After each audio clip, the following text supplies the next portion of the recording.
Just another quick analogy to help you guys understand why ride-along training is killing your potential salespeople and it doesn't work.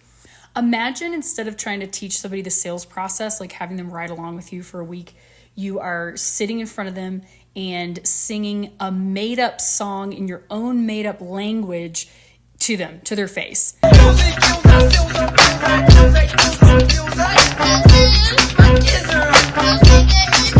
And then afterward, you're expecting them to recite back the song perfectly in a singing competition.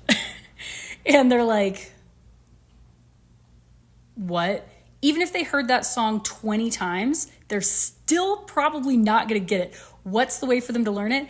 They have to have it printed out, have the lyrics printed out, see it, hear it, watch it maybe on a karaoke screen where the words are coming up. And when they do that type of repetitive and they can sing along because they see it on the screen, they can do it really, really quickly, actually. In fact, children do it in school all the time. So you have to be able to mimic that same thing with your formal sales training. It cannot, ride-along training is salesperson suicide, I'm telling you right now. Most of you guys have this stuff in your head, but you don't have it on paper. Please reach out to me. I have all of these stuff as a fully turnkey SOP on paper for you so that your salespeople can take this stuff and run with it, and both of you guys make money.